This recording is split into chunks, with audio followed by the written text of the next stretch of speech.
करी थी, हम लोग के ऊपर सब गिरा दिया, हम लोग के ऊपर चढ़ के सब गया है। मेरा हाथ छिल गया, पूरा पैर फूट गया मेरा, और हक के लड़ाई के लिए आए थे, इस तरह मार खाने नहीं आए। हमको बहुत मारा है।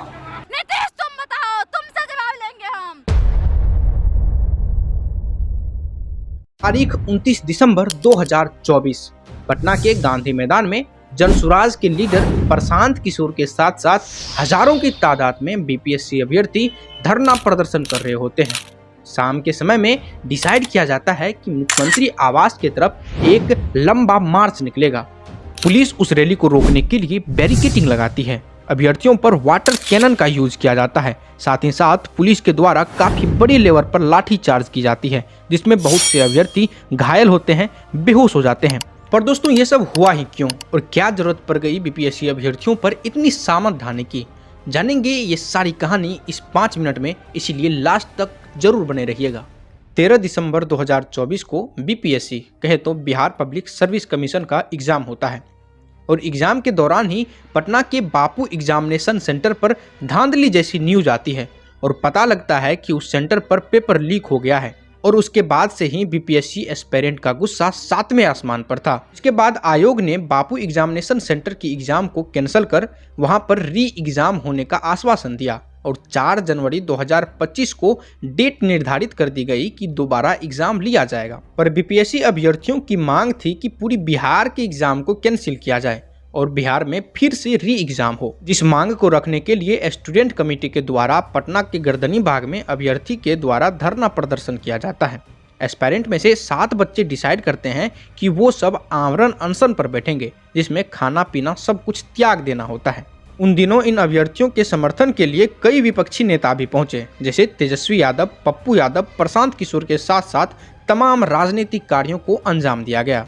25 दिसंबर को जब ये अभ्यर्थी आयोग की ऑफिस की तरफ अपना मार्च लेकर बढ़ रहे थे, तभी इन सब पर लाठी चार्ज की जाती है बिहार के सो कॉल्ड पुलिस के द्वारा। और इतना सब होने के बावजूद भी बीपीएससी अभ्यर्थी अपना प्रोटेस्ट उसी लेवल से जारी रखते हैं। 25 दिसंबर और 26 दिसंबर के देर रात जो प्रोटेस्ट को लीड कर रहे थे रोहित प्रियदर्शी सर, उनको पुलिस डिटेन कर लेती है और आगे से किसी भी प्रोटेस्ट में शामिल ना होने का ऑर्डर दिया जाता है। प्रोटेस्ट अपने अपनी जगह पर चल रहे होते हैं। बच्चे अपना सब कुछ भूल कर एक ही मांग री एग्जाम को लेकर धरना प्रदर्शन कर रहे होते हैं।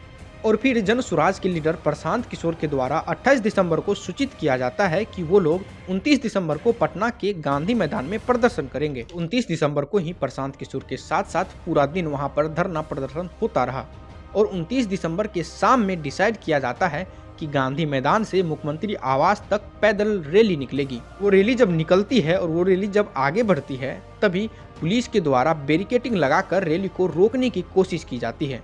पर आयोग के प्रति बीपीएससी के छात्रों का गुस्सा इतना ज्यादा था कि वो सारे बैरिकेडिंग को तोड़कर आगे बढ़ जाते हैं और फिर हुआ वही जिसका डर था। पुलिस ने बीपीएससी अभ्यर्थियों पर जिस तरीके का सितम ढहा है, उसे शब्दों में बयां कर पाना नामुमकिन है। लाठी चार्ज जोरदार लेवल पर किया गया बीपीएससी अभ्यर्थियों पर, और तो और कड़कती ठंड में वाटर कैनन का यूज किया गया, जिसमें बहुत सारे बच्चे घायल हुए और बहुत सारे बेहोश भी हो गए।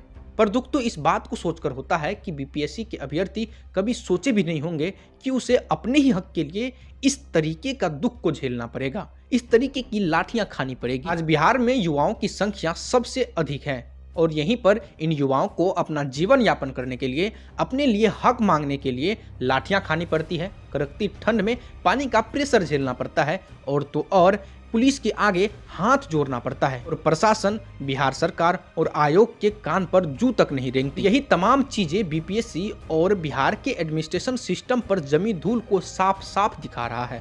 खैर, जनता की रक्षक कहे तो so called Bihar police BPSC अभ्यर्थियों पर इस तरीके का सितम ढहा है, उसे आप सब ने देखा होगा। अभी भी प्रोटेस्ट अपने अपने हिसाब से चल रहे हैं जैसे चल रहे थे। अब देखना यह है कि बिहार के बच्चों की जीत होती है या हार, उसे अपना हक मिलता है या नहीं। आप इस बारे में क्या सोचते हैं, कमेंट में जरूर बताइए। तब तक के लिए धन्यवाद, मिलते हैं अगले वीडियो में।